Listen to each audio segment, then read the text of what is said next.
irmãos, minhas irmãs, a paz do Senhor Jesus.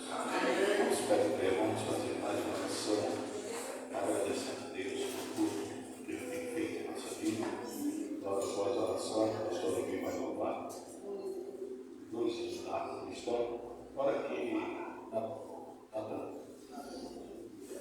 Glória a Deus. Está dizendo bem, amém?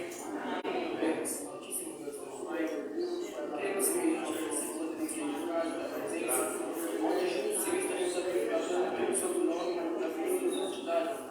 Jesus Cristo, especialmente abençoado, Senhor, estaria presente no nosso meio, a tua presença notória neste lugar. Opera, meu Pai, com a sua maravilha, batiza, cura, salva, liberta, Senhor. Abençoa, meu Pai, que deixaremos de novo nossos jovens, consciência e crianças que já se vão neste lugar. Estamos de escola nessa casa, possas limpar, ouvir os maus e o que isso não quer as coisas abstratas, as coisas com as suas corações de todos, meu Pai. Essa é a minha oração, essa é a nossa oração, Senhor Espírito. É o que eu te peço, já chegando por tudo, em nome de Jesus. Amém e amém.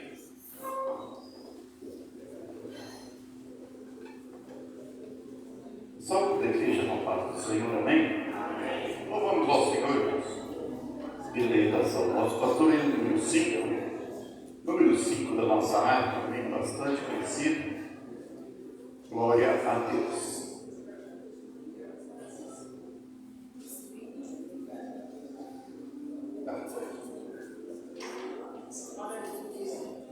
Espírito, alma e corpo, oferto a ti, Senhor, como hóstia verdadeira, em oração de amor. Eu tudo a Deus consagro.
Marcelo, juntamente com a sua esposa, irmã Valéria, pastor Marcelo, amigo nosso, congrega ali na sede, irmã Valéria, sua esposa, graças a Deus por isso.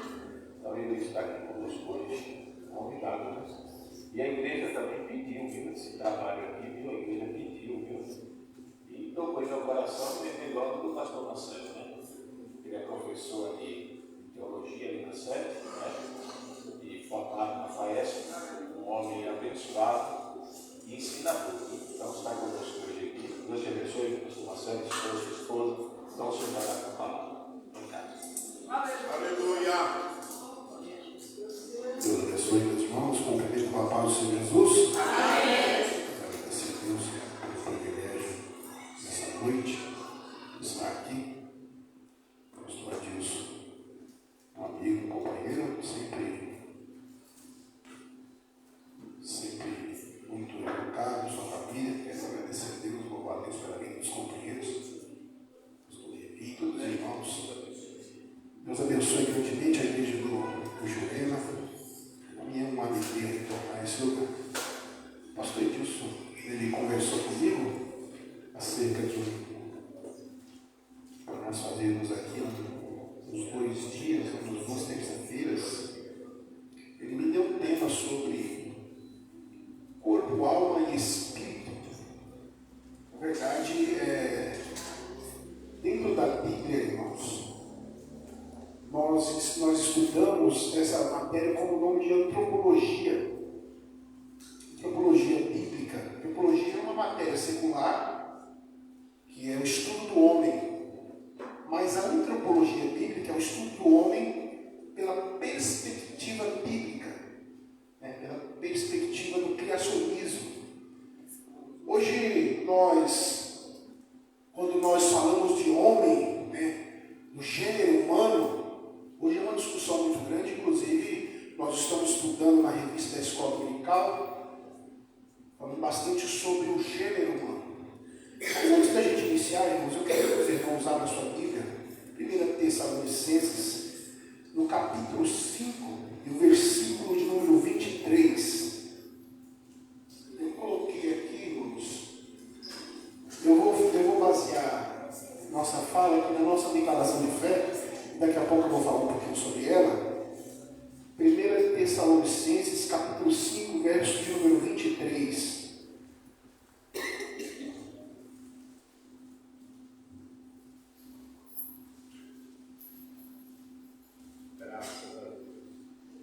Versículo de número 23. Você colocar aqui. Então, diz assim: e o mesmo Deus de paz vos santifique em tudo, e todo o vosso espírito e alma e corpo sejam plenamente conservados irrepreensíveis para a vinda do nosso Senhor Jesus Cristo. Quantos podem dizer amém? Amém. Meus irmãos, o pastor Levi cantou 2 hinos aqui, bem propícios para esse assunto que nós vamos falar, porque o hino que ele cantou primeiro, número 5, ele inicia em espírito, alma e corpo. A sequência dessas coisas, irmãos, é colocada justamente assim: espírito, alma e corpo. Nós geralmente usamos corpo, alma e espírito. Paulo, ele coloca sempre nessa sequência, porque Paulo, ele quer mostrar que começa de cima para baixo e não de baixo para cima. Corpo, alma e espírito.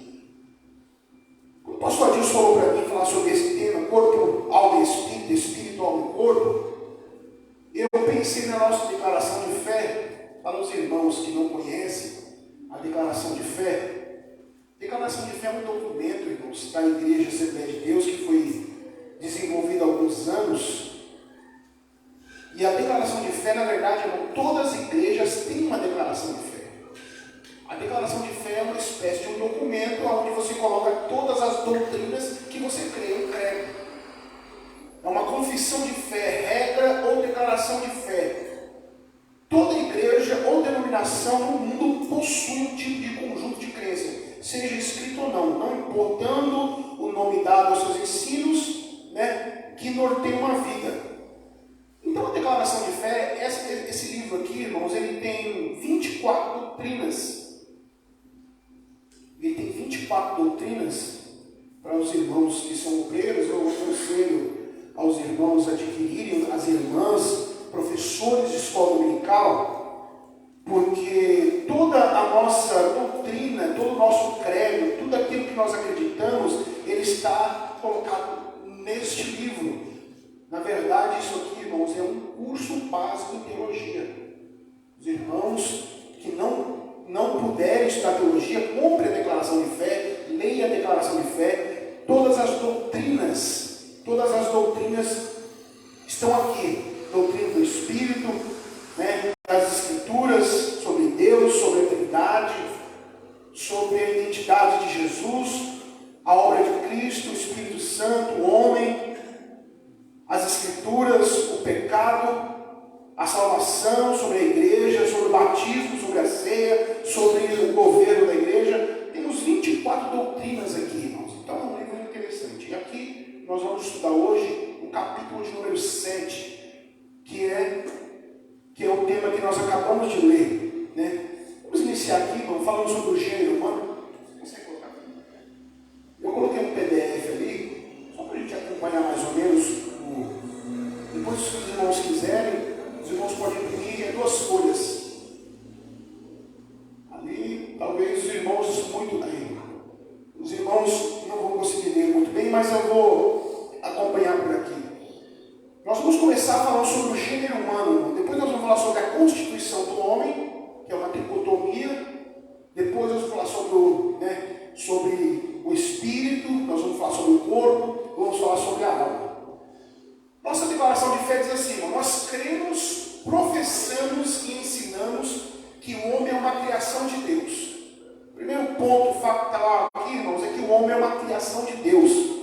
Porque a Bíblia diz em Gênesis 2:7 que Deus criou o homem do pó da terra.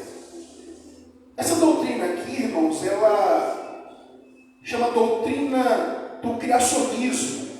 Nós, como cristãos, nós cremos que o homem foi criado por Deus conforme a sua imagem, conforme a sua semelhança, né, do pó da terra.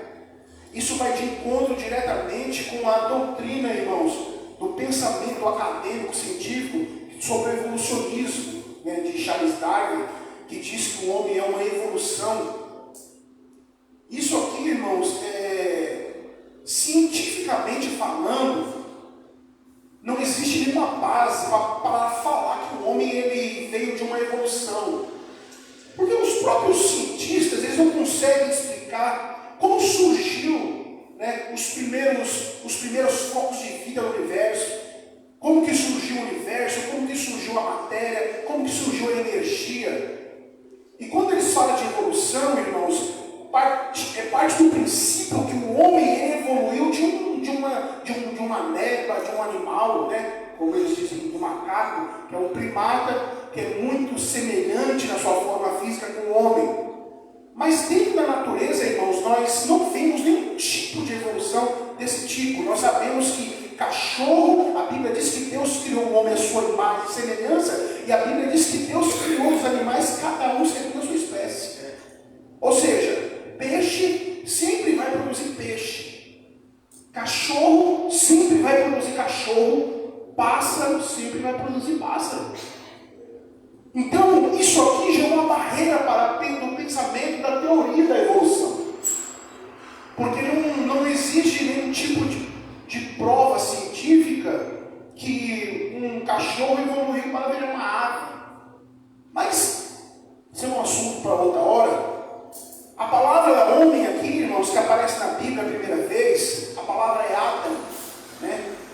Adão, a palavra Adão é homem, e ela, no hebraico, ela quer dizer vermelho. E depois Deus colocou o nome do próprio Adão como um nome próprio. Então, nós vimos aqui, irmãos, por exemplo, que existe um pensamento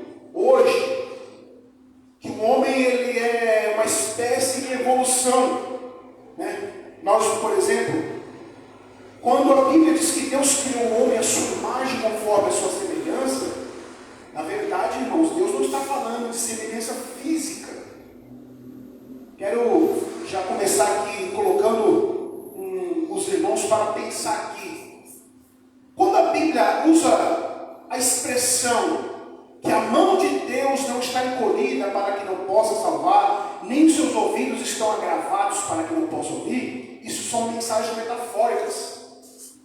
João capítulo 4, versículo 24, a Bíblia diz que Deus é Espírito, importa que os adoradores o adorem em Espírito e em verdade. Então, irmãos, qual que é a forma de um Espírito? Nós não sabemos. A verdade é que quando a Bíblia usa essa linguagem, né, que chama de antropomorfismo, é uma mensagem, uma linguagem antropomórfica, para falar que Deus se relaciona com o homem de uma forma que o homem entenda e possa conhecer Ele. Quando a Bíblia diz que ambos foram feitos conforme a imagem e a semelhança de Deus, lá em Gênesis capítulo 1, versículo 27, a Bíblia, na verdade, está falando sobre os aspectos morais de Deus. Por exemplo, Deus ele tem atributos morais, né? Atributos comunicáveis e atributos incomunicáveis. O que são isso? A única espécie que Deus compartilhou os atributos dele fomos nós. Por exemplo, os seus atributos incomunicáveis. O que são atributos incomunicáveis? São atributos que Deus não compartilhou conosco. Por exemplo, a sua onisciência, a sua onipresença, né? o seu poder. Mas existem atributos que Deus compartilha conosco, que é o amor, a bondade, a misericórdia, a longanimidade, a graça. Esses atributos, chamados de atributos comunicáveis, irmãos, são atributos que Deus compartilhou com o homem na criação. Mesmo, irmãos, aqueles que não são crentes, que não conhecem a Jesus, que ele é uma pessoa boa, ele é uma boa pessoa, ele ajuda as pessoas, isso é um reflexo de um atributo de Deus. Não é porque a pessoa não precisa de receber Cristo como seu Salvador, porque ele precisa. Então, o gênero humano, irmãos, ele precisa de ser salvo por causa da queda. Nós olhamos, irmãos, por exemplo, na nossa revista de escola dominical, nós estamos falando sobre gênero. Gênero humano, gênero ele é binário. São dois, macho e fêmea. Deus criou homem e criou mulher, conforme a sua imagem e conforme a sua semelhança. Esse pensamento aqui, irmãos, ele já desde o livro de Gênesis, capítulo 1, ele já começa a mostrar para nós que Deus criou o homem, macho e fêmea, criou o homem para se casar com a mulher, ou seja, um casamento heterossexual entre um homem e uma mulher, porque a Bíblia diz assim: deixará o homem, né, seu pai e sua mãe, e unir-se-á sua esposa, e serão dois uma só carne. Nós já pegamos aqui uma resposta aqui, irmãos, sobre casamento homossexual. Casamento ele tem que ser heterossexual, monogâmico, ou seja, entre duas pessoas, e indissolúvel. Isso aqui é o que já manda de cara a Bíblia. Alguém pode te perguntar assim: mas e a poligamia? Como que, né, na Bíblia existiu casos, irmãos, de desobediência? Todos esses casos foram casos de desobediência e todos eles terminaram mal. Seja com Salomão, com Davi, com todos eles, com Abraão, todos eles deu problema. Porque sempre foi da vontade de Deus que o casamento fosse monogâmico, entre duas pessoas, um homem e uma mulher, um casamento heterossexual. Gênesis no capítulo 2, versículos 19 e 20 diz assim: havendo o Senhor, Deus formado da terra o animal do campo e toda a erva do céu, trouxe a Adão para este ver como lhe chamaria. E tudo que Adão chamou, e toda a alma vivente, isso foi o seu nome. Adão pôs os nomes, né, a cada de todo gado, as aves do céu, todo animal do campo, mas para o homem não se achava adjuntora que estivesse diante dele. Irmãos, Deus criou o homem dotado de inteligência. A Bíblia diz assim que Deus criou o homem à sua imagem conforme a sua semelhança, e trata-se de ser inteligente, né, como nós lemos aqui, porque Deus criou o homem com capacidade para os animais um ser inteligente, feito à semelhança de Deus, né? Como Tiago diz lá no capítulo 3, versículo 9, que os homens são semelhança de Deus, né? Um pouco menor do que os anjos, coroado de honra e de glória, né? E mediante a graça, essa escolha continua mesmo depois da queda do homem. Ou seja, mesmo depois da queda do homem, irmãos, a imagem de Deus ela foi danificada no homem. A imagem e a semelhança de Deus. E essa imagem danificada no homem ela é restaurada a partir do momento que o homem aceita Cristo como seu Salvador. Só que isso não é uma coisa, isso é um processo. Existe, irmãos, na Bíblia, 3 tipos de santificação. Existe a santificação posicional, que é a santificação que quando o homem aceita Cristo, Deus ele muda o homem de posição, como a Bíblia diz que ele nos transportou, né, do reino, do império das trevas para o reino do seu Filho de amor. A partir desse momento, irmãos, existe também uma santificação chamada de santificação progressiva, que é o homem todo dia vai buscar a santificação, ele vai buscar o aperfeiçoamento, né? Como o hino que nós cantamos aqui, que é para aperfeiçoamento dos santos, a santificação, e depois a redenção, que é o ápice da santificação, aonde o homem vai ser transformado. A única forma do homem reconhecer Deus pessoalmente é o homem sendo transformado. Pois bem, o gênero humano, irmãos, aqui como nós já temos falado, ela vai de encontro com o pensamento do evolucionismo. Por exemplo, todas as faculdades que existem na Europa, todas elas começaram, irmãos, como escolas teológicas de pensamento cristão. Harvard, Yale, os Estados Unidos, ou Princeton, todas elas, os maiores pastores fundaram essas faculdades. Só que todas essas faculdades hoje são ateias, ensinando doutrinas contrárias à criação. Por exemplo, hoje nós temos no mundo uma cultura anticristã, um pensamento anticristão, que se seu filho entra na escola, irmão, você tem que tomar cuidado com ele, com aquilo que ele aprende, aquilo que ele vê na televisão, aquilo que ele vê no celular, porque a cultura que está no nosso entorno é uma cultura anticristã. Estão ensinando que homem não é não é definido pela biologia. Eles dizem que o homem e a mulher já estão tirando do nome do registro de nascimento, homem e mulher, né? Porque a ideologia de gênero está tentando desconstruir o pensamento daquilo que é homem e aquilo que é mulher.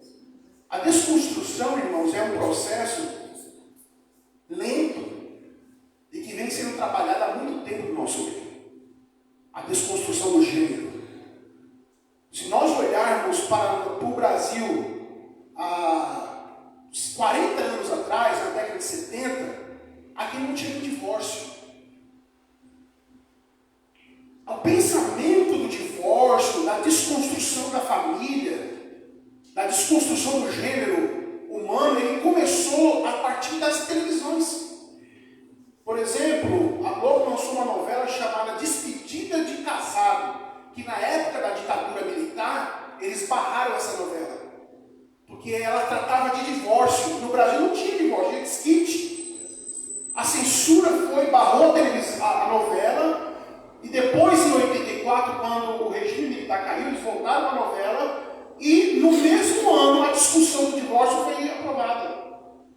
Para você entender como que a televisão, os programas, eles conseguem formar a opinião das pessoas. Então, depois colocaram uma novela lá, eu não lembro, acho que era Rock Santeiro, que colocava também um padre, né, querendo casar com uma mulher, largou a batina, um outro padre que não era um santo de verdade, e aí começou a mostrar alguns problemas, e entrou também com a questão do divórcio, com a questão da agressão física dentro de casa, que é uma realidade, né? Então isso fez a opinião do povo a aceitar o pensamento de divórcio. Isso tem acontecido com o homossexualismo, por exemplo. O pensamento ele vai ser enxertado devagar na televisão, nas propagandas de perfume, de remédio, de aspirina, de tudo que você imaginar. Você começa a ver 2 homens ou 2 mulheres, e aquilo que é antinatural, de acordo com a palavra de Deus, ele vai se tornando natural na mente das pessoas.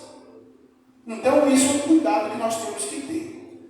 O gênero humano, irmãos, aqui ele é binário, é homem e mulher. A ideologia não consegue mudar os cromossomos do homem e nem da mulher. Isso aqui é fato, é biologia. Cientificamente falando, não há como contradizer aquilo que a ciência diz sobre o que é homem e o que é mulher. Podemos afirmar que nenhuma outra criatura foi feita como o homem, que é considerado coroa da criação. Gênesis capítulo 1, versículo 26 diz assim: e disse Deus, façamos o homem à nossa imagem, conforme a nossa semelhança, e domine sobre os peixes do mar, sobre as aves do céu, sobre o gado, sobre toda a terra, sobre o réptil, tudo aquilo que se move sobre a terra. Irmãos, o homem ele é a coroa da criação de Deus. Porque o homem, quando eu digo homem aqui, irmãos, eu estou falando do gênero humano, estou falando de homem, estou falando de mulher. Eu me atrevo a dizer que a mulher ela é ainda muito mais importante do que o homem. Inclusive vai ser o tema da lição de escola dominical da próxima semana. E os irmãos, eu quero falar aos irmãos, se os irmãos não estão vindo para a escola dominical, os irmãos estão perdendo lições importantíssimas. Por que, irmãos? Eu digo isso. Irmãos, quando o homem ele caiu no jardim do Éden, Deus já havia providenciado um plano de redenção para salvar o homem. E a Bíblia diz que Jesus ele é o cordeiro morto antes da fundação do mundo. Imagina como que Deus planejou que Jesus viesse ao mundo. Através de uma mulher. Note a importância, irmãos, da mulher. Deus projetou a mulher para dar a luz ao Filho de Deus. Observe, irmãos, que eu costumo dizer que nós costumamos olhar hoje na sociedade todos esses casos de violência que existem em escola. Irmãos, quem são as protagonistas que aparecem na cena? As mulheres. Tem um caminhão pegando fogo ali e tem alguém filmando, mas quem é que está entrando dentro da cabine do caminhão e chama para tirar o motorista? Uma mulher. Você vê um cara invadindo uma escola com uma arma, com um facão, e você vê nas câmeras, quem é que tem coragem de ir para cima daquele maluco com as mãos livres para livrar crianças? Uma mulher. Isso aqui é o instinto de maternidade, irmãos, que Deus colocou na mulher. Instinto de proteção. Porque o homem ele tem o instinto da preservação da espécie. O homem ele protege a sua casa da seguinte forma: fica aqui, deixa acontecer tudo lá. Eu estou protegendo a minha casa. A mulher não.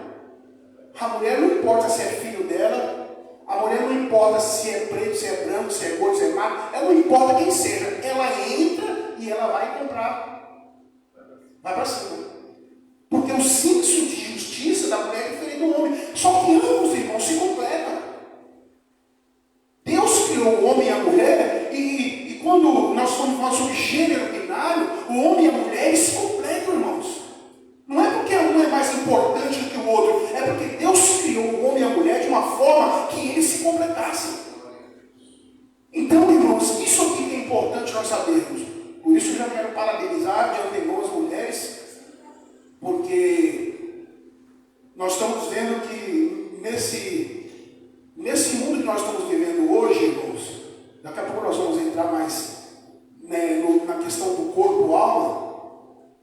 Nós estamos falando sobre o gênero ainda. Nós estamos falando sobre empoderamento das mulheres na sociedade. Só que a verdade, irmãos, o empoderamento que eles estão propondo é uma inversão dos valores. A mulher, ela não é submissa. E a palavra submissa para nós, irmão, ela tem um peso muito grande. Porque a palavra submissa na língua portuguesa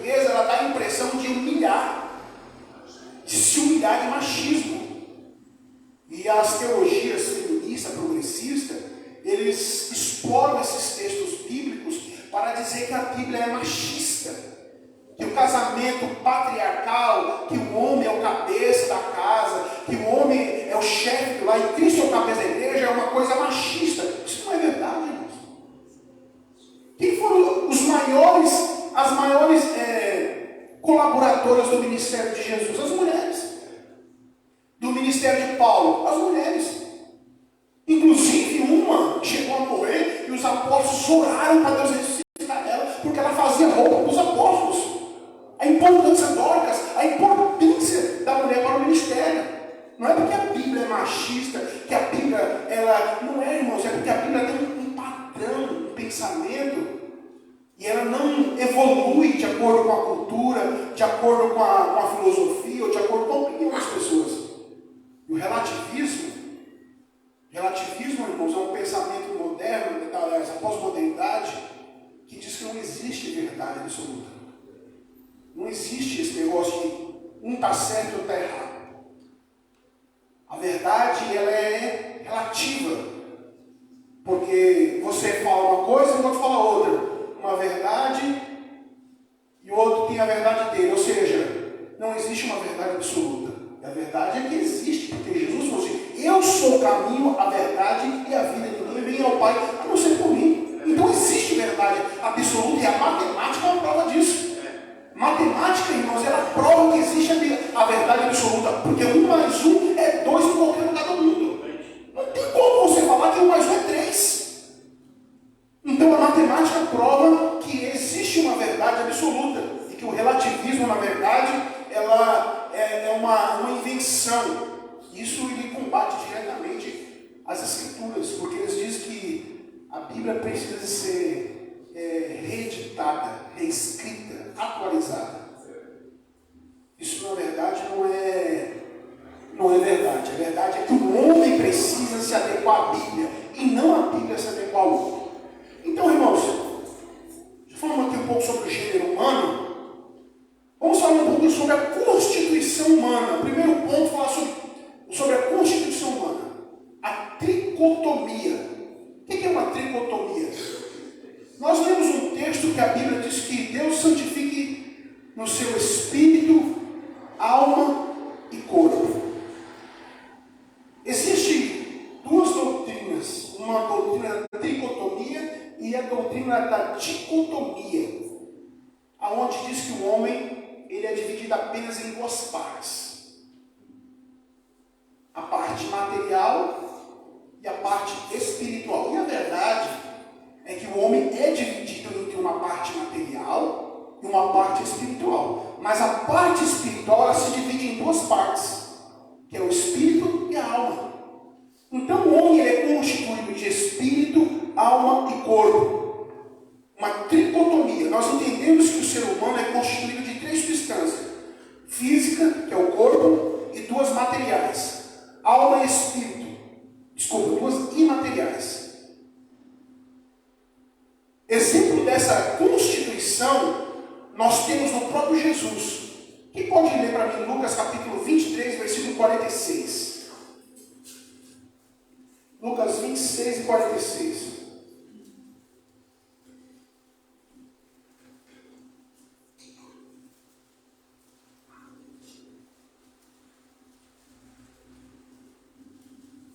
Quem puder achar também João 12, 27.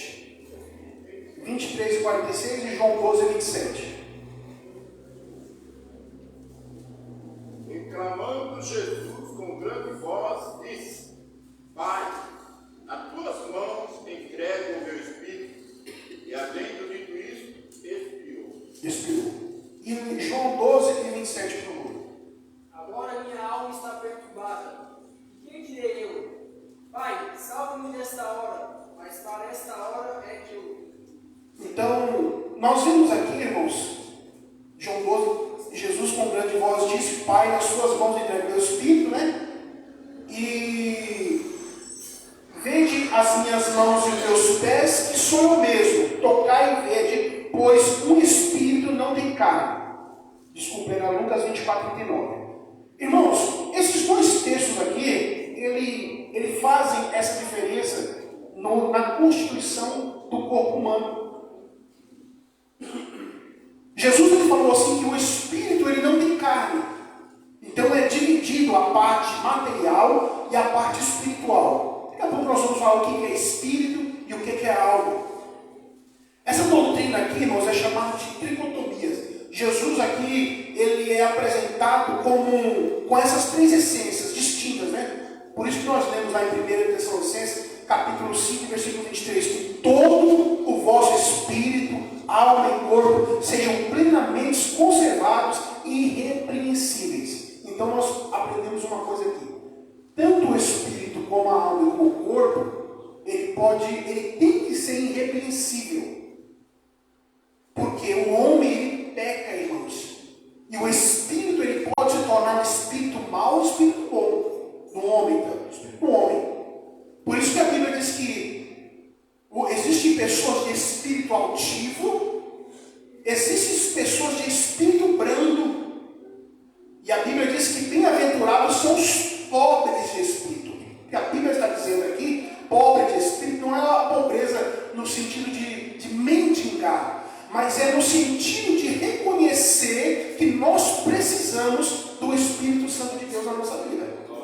Então nós aprendemos aqui, irmãos, a palavra Espírito na Bíblia, irmãos, tanto no grego quanto no hebraico, ela é igual. Por exemplo, no hebraico ela é ruá, e no grego é pneuma, da onde vem a doutrina da pneumatologia. Tanto no hebraico como no grego, ela só fala a mesma coisa, Espírito. Mas nós temos pelo menos 3 Espíritos na Bíblia. Nós temos o Espírito Santo, nós temos o Espírito do homem e nós temos os Espíritos imundos. O que é que a Bíblia, nós vamos saber, irmãos, qual é o tipo de Espírito que a Bíblia está falando. Toda vez que você lê o texto bíblico e você vê o Espírito com E maiúsculo, ele está falando de qual Espírito? Do Espírito Santo. Quando você vê com o Espírito minúsculo, ele está falando de 2 Espíritos. Pode ser o Espírito imundo ou pode ser o Espírito do homem. Então, os irmãos sempre estejam atentos a isso. Eu sei que é uma coisa bem básica, mas é importante isso. Porque algumas traduções antigas, elas têm diferença, né? Na letra. Qual é o tipo de letra? Maiúscula, minúscula? Alguns tradutores eles têm dificuldade em identificar qual é o tipo. Por exemplo, Paulo falou assim: Deus não nos deu um espírito de covardia. Quando Paulo está falando, não é que o Espírito Santo ele não é covarde. Não, ele está dizendo que Deus, ele não nos deu um espírito de covardia. Ele está querendo dizer que Deus, quando ele nos capacitou, o nosso espírito, ele transformou para ser um espírito de uma pessoa que tenha coragem. Então, nós vemos aqui que essa tricotomia, ela tem base bíblica, né? A Bíblia diz assim em Hebreus 4:12, que a palavra de Deus ela é mais penetrante do que qualquer espada de 2 gumes que penetra na divisão da alma e do espírito. Não existe nada, irmãos, que consiga penetrar na divisão da alma e do espírito, a não ser a palavra de Deus. Ninguém consegue saber aonde existe, irmãos, a divisão da alma e do espírito. A única coisa que consegue penetrar nessa profundidade toda é a palavra de Deus. 1 Coríntios, no capítulo 2, versículo 14, 16, o apóstolo Paulo ele mostra o homem natural. Ele fala sobre o homem natural. Por exemplo, 1 Coríntios capítulo 3, versículo 1 e 2, deixa eu ver aqui. Paulo fala assim, 1 Coríntios 2,14, ora, o homem natural não compreende as coisas do Espírito de Deus, porque lhe parece loucura, e não pode entendê-la, porque ela se define espiritualmente. Irmãos, o homem natural é o homem que não tem Jesus. É o homem que não conhece, ele tem um Espírito, mas o Espírito dele, ele não consegue discernir as coisas de Deus. A partir do momento que a palavra de Deus é pregada, o Espírito do homem, ele começa a formular o efeito da palavra de Deus. Por isso que a Bíblia diz que a fé vem pelo ouvir e o ouvir pela palavra de Deus. Então nós vemos aqui, irmãos, irmãos, por essas passagens do Novo Testamento, que a natureza humana consiste numa parte externa, né, que é a carne, chamada de homem exterior, e o homem interior, composta do espírito e da alma. Então nós vemos aqui, irmãos, que o homem é uma tricotomia, né? A doutrina da dicotomia, eles não aceitam que o homem é uma tricotomia. Por que não aceitam? Porque existem alguns textos bíblicos que falam somente sobre a parte material e a parte espiritual. Mas a parte espiritual, como nós já dissemos aqui, é dividida em duas partes.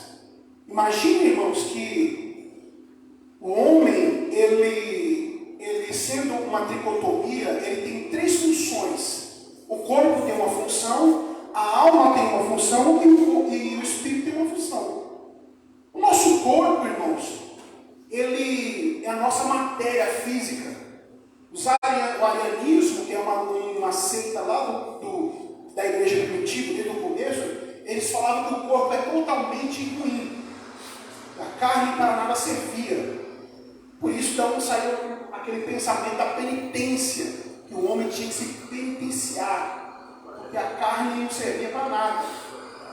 Se cortar, né, se chicotear. Na verdade, esse pensamento é errado, irmãos.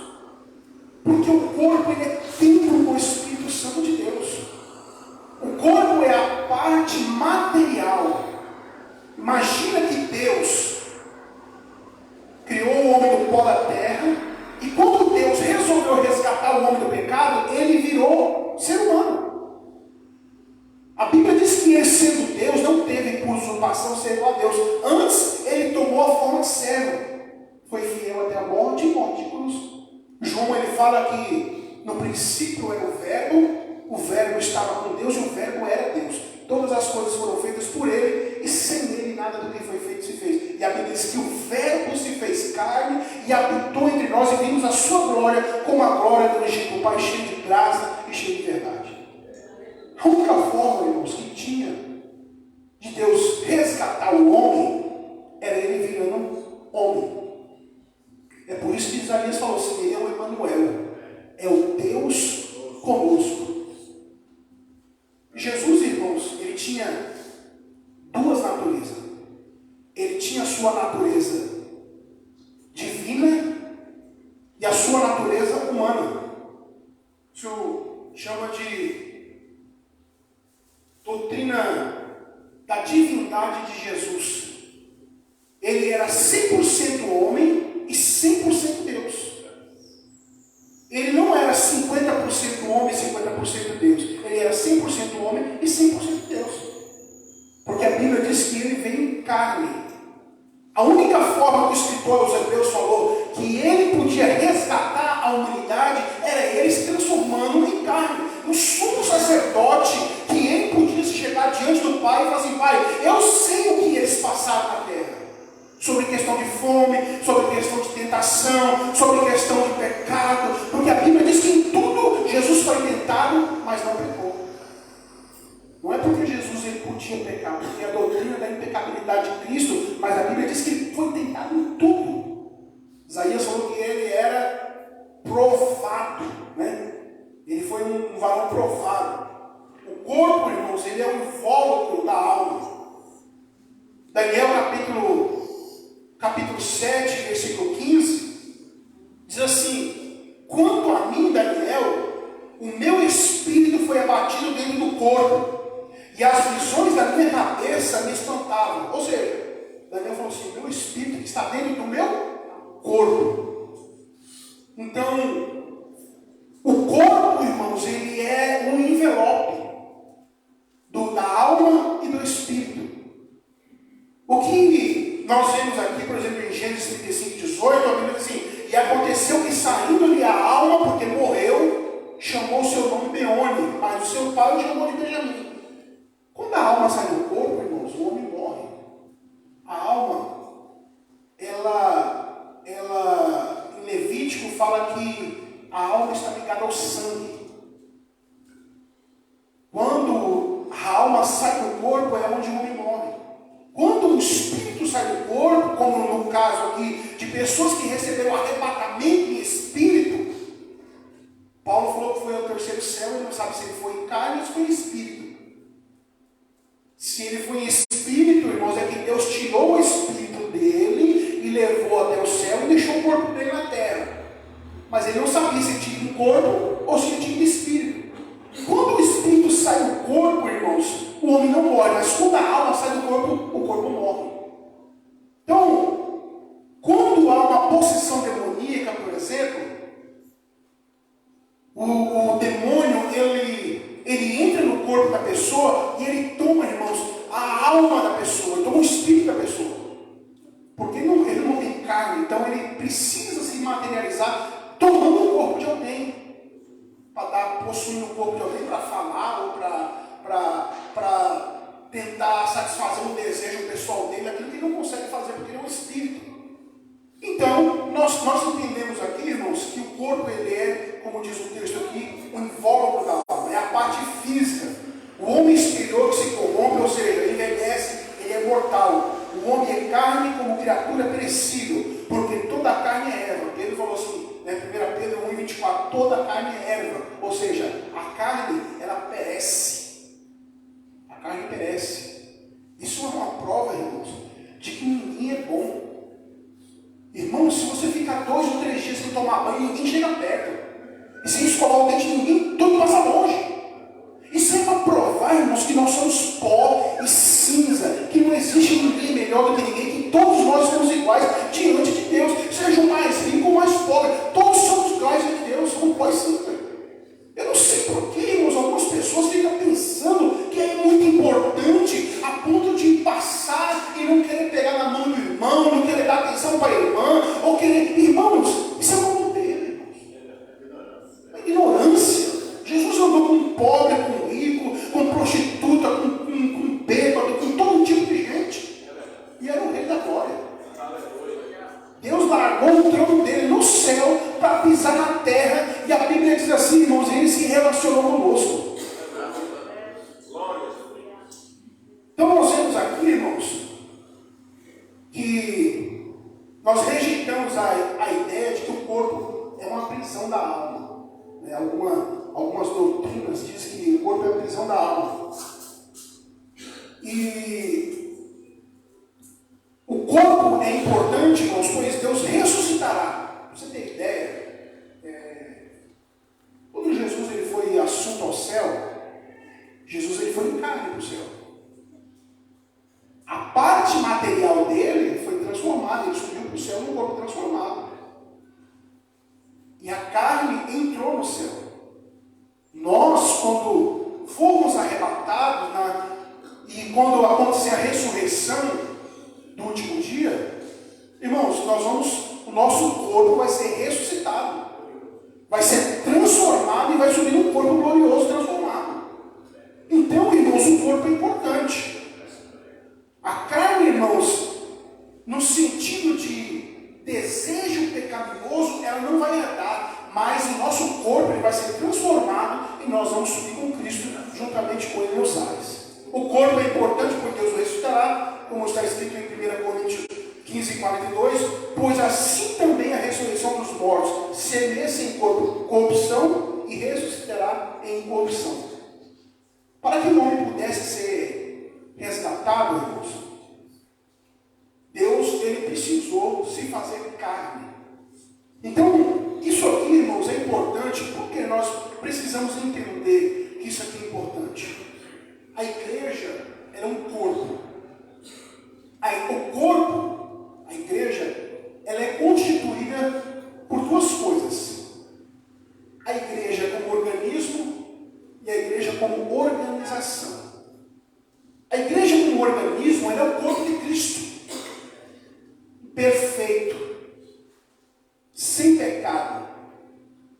A igreja imaculada. Se Jesus voltar agora, ele vai pegar crente santificado, preparado para entrar no céu. Crente que perdoa, crente que ama, crente que crente. Como organismo, a igreja ela é santa. E ela independe de uma placa de igreja. Ela está aqui, ela está ali, ela está na Europa, ela está na África, ela está no Japão, está na China. Aonde tiver um crente fiel é o corpo de Cristo. A igreja como organização, aí é complicado. Porque a igreja como organização, irmãos, ela é diversificada na sua forma de agir e de pensar. Paulo lidou com isso na igreja de Corinto. Porque Paulo tratou, são seres humanos, carne, são pessoas, são falíveis. Na igreja como organização, não existe muita exigência para você cantar no grupo das irmãs, cantar no grupo dos jovens, cantar no grupo dos varões, fazer parte da banda. Não existe muita exigência. Mas para fazer parte da igreja que vai ser arrebatada, tem um padrão. O salmista falou assim: quem morará no seu santo monte?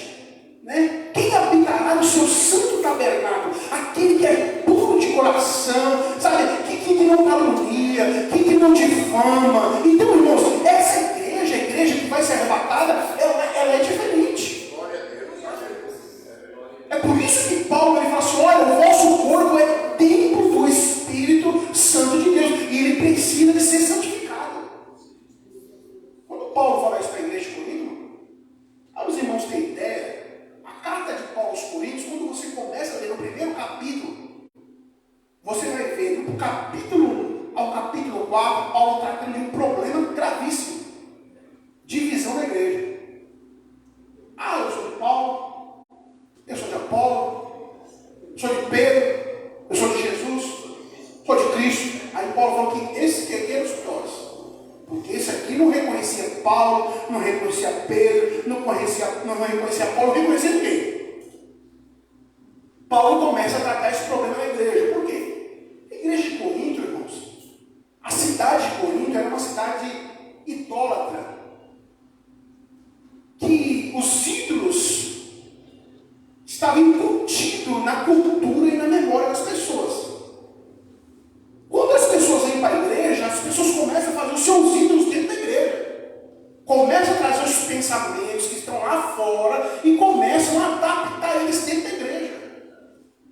Um aculturamento do pensamento, isso começa, irmão, devagarzinho. Alguém vem de um jeito, traz uma coisa, outro vai colocando outra, e quando vê o negócio já está desandado, o negócio é sério. Então Paulo começa a tratar isso para os irmãos terem ideia. No capítulo 1 ao capítulo 4, Paulo fala sobre isso. No capítulo 5, Paulo trata de um problema, irmão, que dá para arrancar os cabelos da cabeça. Um camarada ter um relacionamento com a mulher do seu pai. Paulo fala assim: isso para vocês parece que é normal. Nem entre os gentios a gente se vê esse tipo de atitude. Isso que eu falo, pastor. Ser pastor é difícil. Todo dia eu me pergunto: Senhor, será que o Senhor realmente me chamou para isso? Porque quando eu vejo os problemas, irmão, que acontecem dentro da igreja, meu Deus do céu, nem no meio dos ímpios às vezes acontece. Aí a gente fica preocupado: Deus, meu Senhor. Irmãos, é coisa séria. É por isso que Paulo fala: santificai-vos, o vosso Deus é santo, seja santo em toda a vossa maneira de viver. Santificação, irmão, é a mortificação da carne e dos membros. É quando a sua carne ela não tem o apetite pelas coisas do mundo. Você tem domínio. É por isso que Paulo escreve aos Gálatas, no capítulo 5, fala sobre fruto do Espírito. E um dos mais importantes que tem ali é o domínio próprio. Irmão, porque a Bíblia diz que domínio próprio é uma coisa séria. Saber se refrear. Ficar calado. Suportar a afronta. É sinal que você está falando para a carne: quem manda aqui não é você. Seu corpo, ele treme, irmão. A sua carne treme. Temperamento, irmão, vai lá em cima. O sanguíneo, então. O Pedro. Porque Deus criou o homem, irmãos. Deus criou o homem com personalidade e criou o homem com temperamento. Temperamento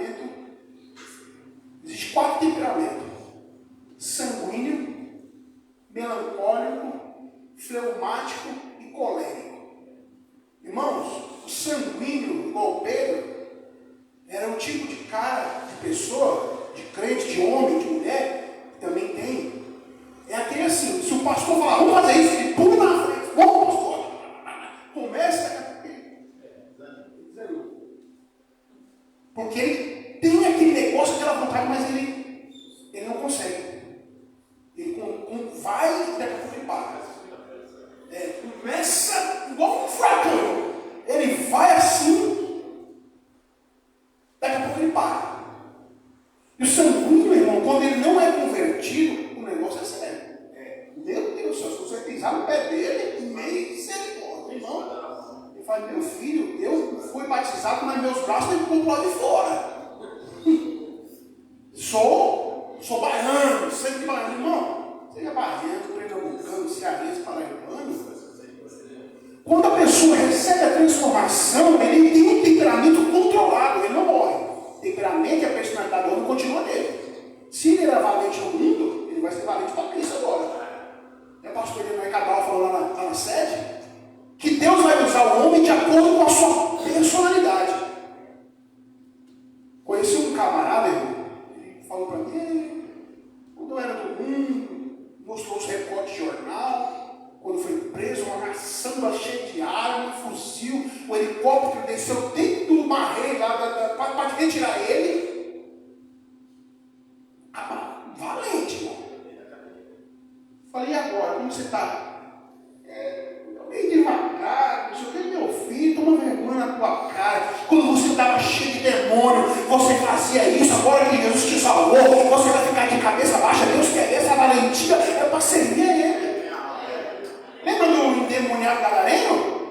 Irmão, ninguém dava nada para aquele camarada. Prendia ele no pé, ele quebrava a corrente, prendia ele, quebrava, colocava ele dentro das prisões. E a gente falou assim, se ele faz isso cheio de demônio, o que ele não vai fazer cheio do Espírito Santo de Deus? Então, irmão, use a sua valentia de nordestino para ser valente contra as coisas do mal. Né? Como diz, ser valente, pelejando por Jesus, ser valente, não rejeitando a cruz. É assim que no amor, com e tome do valor, cheio do Consolador, ser valente. Isso é ser valente, irmão. Ser valente é o camarada falar assim, ó, se receber a afronta e falar assim, tá bom. Alguém olhar para ele é covarde. Fazer igual José, a mulher, se jogar para cima dele e ele falar, não, porque você não é homem? Sou. Mas o homem, servo de Deus, tem controle.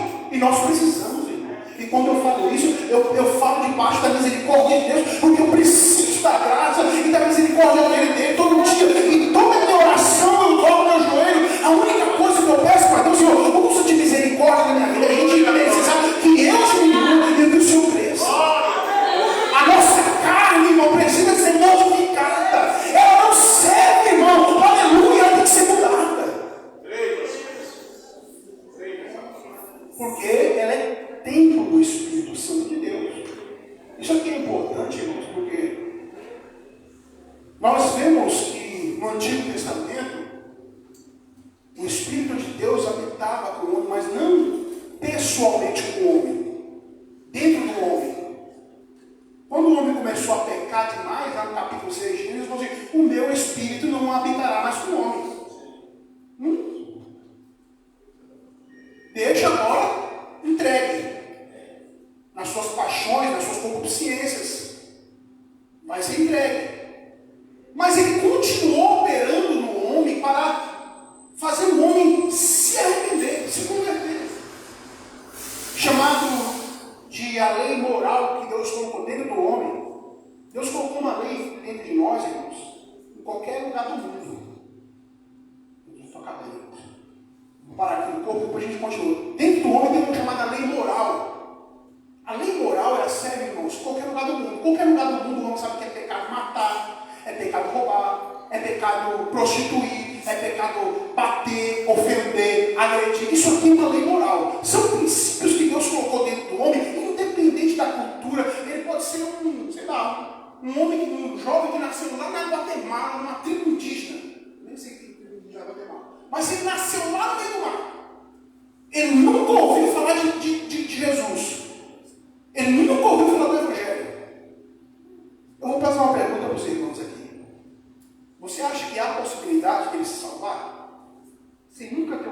de Jesus?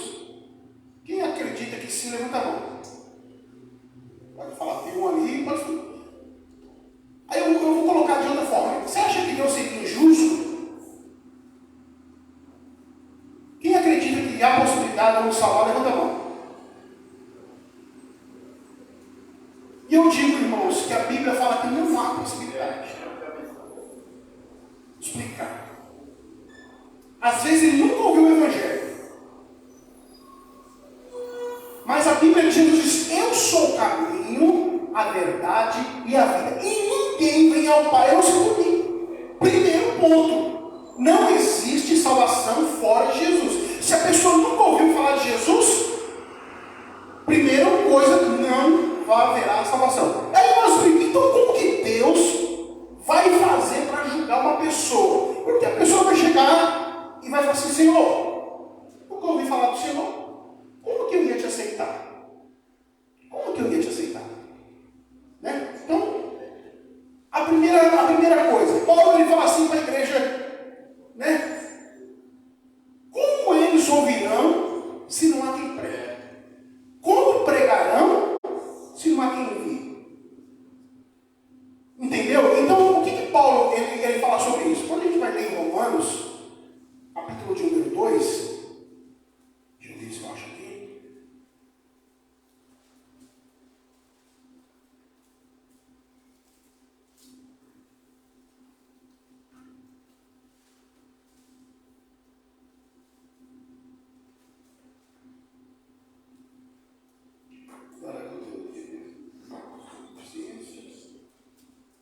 Vamos lá, capítulo 2, vamos ler a partir do versículo de número 11. Romanos capítulo 2, versículo 11. Deve poder colocar aí, os irmãos entenderem. Como que vai fazer para Deus julgar essas pessoas? Romanos capítulo 2, versículo 11 diz assim: porque para com Deus não há acepção de pessoa. Primeiro ponto, Deus não faz acepção de pessoa. Isso aqui Paulo já está dizendo que Deus não faz acepção de pessoa. Seja ele em qualquer lugar do mundo, se ele não ouviu o Evangelho, eu não vou te condenar por isso, mas vamos chegar lá. Versículo 12: porque todos os que sem lei pecaram, sem lei também perecerão. E todos que sob a lei pecaram, pela lei serão julgados. Vamos dar uma pausa aqui. Paulo está falando assim: que todos que sem lei pecaram, sem lei perecerão. E todos que sob a lei pecaram, sob a lei serão julgados. A lei aqui é o Evangelho, a palavra de Deus, seja do Antigo ou do Novo Testamento. Se ele não ouviu, não tem o Evangelho, se ele não tem o Evangelho e não ouviu falar, ele vai ser julgado da mesma maneira. E como que Deus vai julgar? Aí é outra coisa que nós vamos falar. Mas aqueles que ouviram, aqueles que ouviram no Antigo Testamento, que ouviram no Novo Testamento, vai ser julgado com base naquilo que ouviu.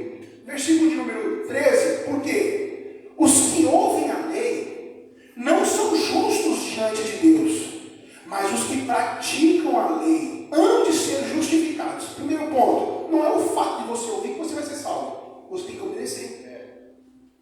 Não é porque uma pessoa ouviu, ela é salva, e não é porque ela não ouviu, ela vai ser salva, porque isso não quer dizer nada, é a questão de obedecer. Mas como ele vai obedecer sem saber? Não tem como. Versículo de número 14. Porque quando os gentios que não têm lei fazem naturalmente as coisas da lei, não tendo eles lei, para si são lei. Vou explicar aqui. Quando os gentios, as pessoas não crentes, os índios, qualquer tribo indígena, nômade, não tendo lei, a palavra de Deus, eles praticam pela consciência as coisas da lei, a bondade, o amor, a misericórdia, a ajuda. Ele recebe galardão porque está uma lei dentro dele. Ele vai ser justificado por causa disso aqui. Ele não tendo lei, ele pratica as obras da lei, aquilo serve de lei para ele, mesmo sem saber. Só que, quando ele erra, ele também vai ser julgado. Porque não tendo eles lei, para si são lei. Versículo 15. Os quais mostram a obra da lei escrita nos seus corações, absolutamente a sua consciência e os seus pensamentos, quer acusando-o, quer defendendo-os. Ou seja, irmãos, quando uma pessoa que não sabe que Jesus existe, ele vai lá e ele alimenta alguém que está com fome, ele está cumprindo um mandamento de Deus, sim ou não? E isso serve como lei para ele. Porque essa lei está dentro do coração dele e está na consciência, chamada lei moral. Agora, como que essa pessoa vai ser julgada diante de Deus se ela não ouviu o Evangelho? Por isso, quando nós lemos lá em Apocalipse, no capítulo 22, e abriu-se o livro da vida, e o nome dele não foi escrito no livro da vida, o que acontece? Abriu-se os outros livros. Leia os livros da consciência. Entendeu? Em algum momento, Deus vai colocar lá, vamos supor aqui no telão. Olha lá, Marcelo. Lembra daquele dia que você roubou e você sabia que não podia? Lembra daquele dia que você roubou a mulher do seu amigo? Cobiçou, você sabia. Isso aqui está na consciência do homem. Está na consciência do homem. Matou, roubou. Ele, irmãos, em algum momento ele vai falar assim: eu sabia que não podia. Eu não me arrependi. Ninguém viu. Ele não tem como ser salvo por causa disso.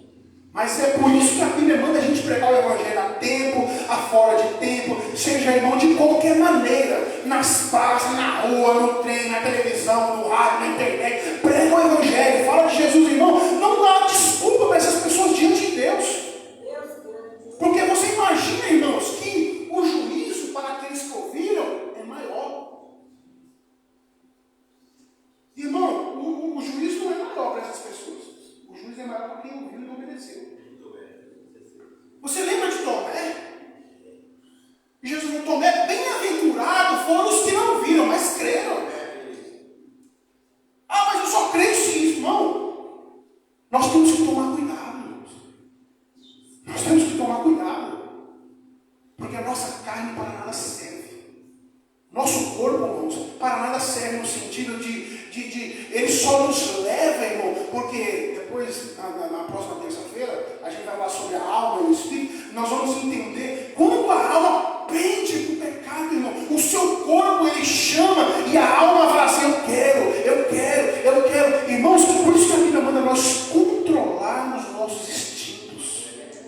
O único ser que consegue controlar seus instintos é o ser humano. Os animais não conseguem. Os animais não conseguem, irmão. Ele pode domesticar um animal, mas ele tem o instinto dele.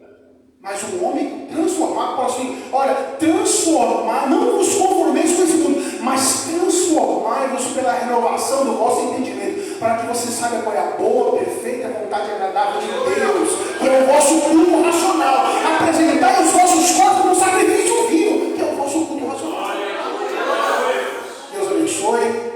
Terça-feira, querendo Deus, nós estamos de honra. Tá bom? Deus abençoe você. Coisa boa. Ah, se eu pudesse ficar aqui até meia-noite.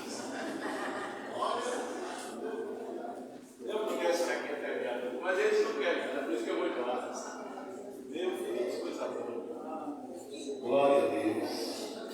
Cheguei a levantar a mão assim. Que coisa boa, né?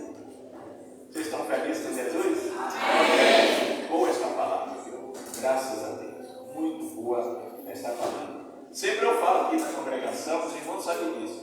Você crente só erra e só peca porque você quer.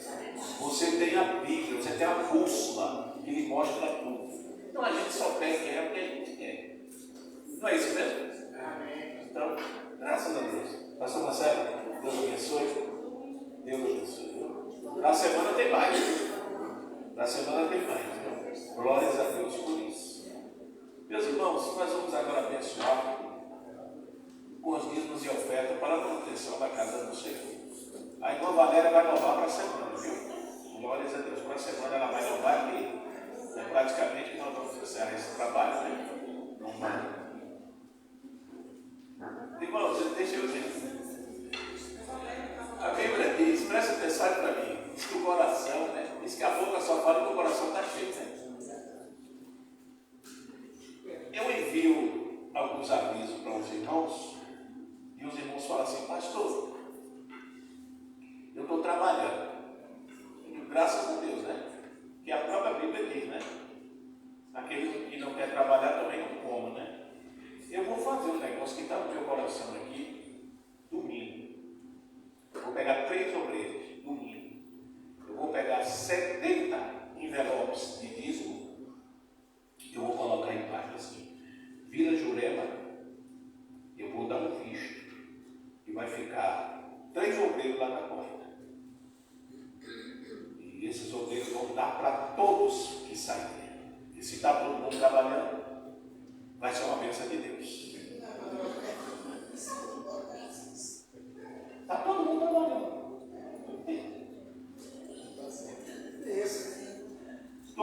gravação disso aqui. Não tem problema, está sendo gravado.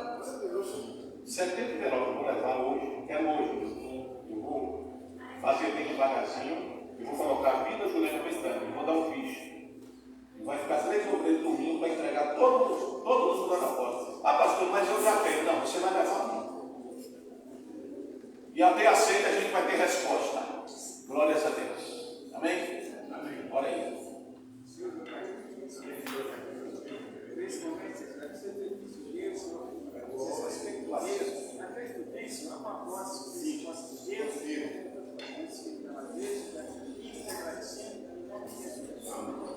Cada um contribui conforme o propósito do seu coração, de por tristeza ou por necessidade. Deus ama aquele que contribui com alegria. Contribua com alegria. Amém, igreja? 400. Em Jesus, vivendo cada dia, em Jesus, eu tenho alegria, em Jesus, ó doce harmonia, em Jesus, desfruto a paz de Deus. Em Jesus, na rocha inabalável, em Jesus, no homem incomparável, em Jesus, no Deus tão adorável, em Jesus, o mal não temerei. Em Jesus, a graça é infinita. Em Jesus, ó bênção inaudita. Em Jesus, minha alma é bendita. Em Jesus, eu tenho salvação. Em Jesus, não temo mal e a morte. Em Jesus, eu sou firmado e forte. Em Jesus, meu barco rumo ao norte. Em Jesus, eu sempre de vencer. Pensa com Jesus. Amém?